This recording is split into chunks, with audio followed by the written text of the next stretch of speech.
What's sobat penat? Gue bawain cerita baru buat lo nih.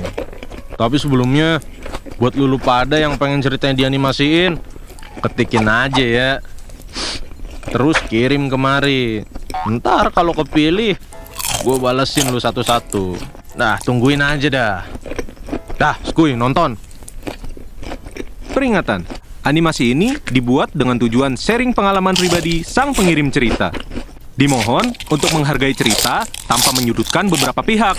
Selamat menonton. Menurut beberapa orang di luar sana, keluarga adalah orang yang paling dekat dengan kita. Dulu gue punya momen di mana gue gak percaya sama sekali dengan pernyataan ini. Bonjour mamang dan teteh sekalian, nama gue Lilian. Umur gue 24 tahun sekarang. Gue udah menikah dan sekarang hidup dengan bahagia. Tapi kehidupan gue ini gak kayak gini sejak awal ya teman-teman sekalian. Sekarang gue mau bawain gimana turmoil gue dalam menjalani kehidupan dengan keluarga gue. Orang tua gue terbilang orang yang kaya raya, borjuis, bergaji 12 digit. Enggak deng, gak tahu berapa. Pokoknya banyak deh, hehehe. Anyway, gue ini anak pertama ayah dan ibu gue. Sampai gue lulus TK, hidup gue tuh bahagia banget. Sampai pada suatu saat, ibu gue ini ketahuan selingkuh sama ayah gue. Di sini hubungan mereka langsung rusak.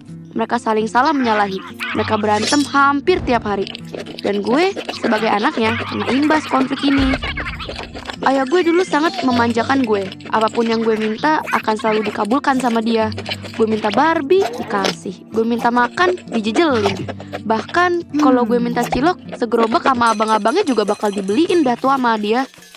Cuman semenjak ibu gue ketahuan selingkuh ini, ayah gue jadi berubah 180 derajat. Ayah jadi benci banget sama ibu gue. In extension, gue sebagai hasil cinta mereka kena juga.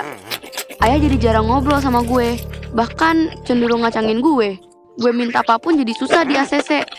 Ampas banget dah. Sampai akhirnya saat umur gue lupa berapa. Pokoknya SD kelas 2 apa 3 lah. Ayah cerai sama ibu. Ibu langsung diusir sama ayah di detik itu juga. Sejak ortu gue pisah, ayah semakin acuh ke gue. Dia semakin nganggap gue sebagai beban hidup yang mau gak mau harus dia emban dalam kehidupannya. Setahun kemudian, ayah gue menikah lagi.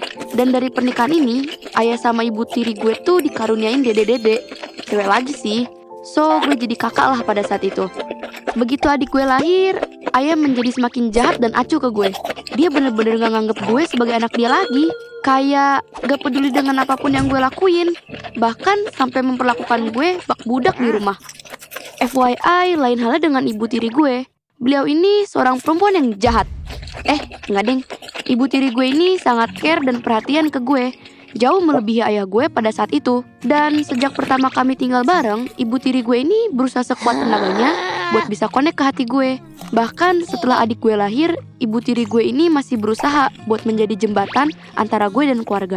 Adik gue pun sama. Dia anak yang manis dan innocent.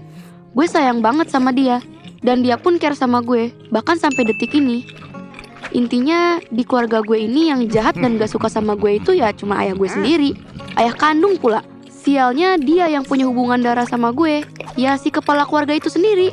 Alhasil sering berjalannya waktu, karena ayah gue yang gak berhenti-berhenti jahat ke gue jadi benci dengan keluarga gue secara keseluruhan.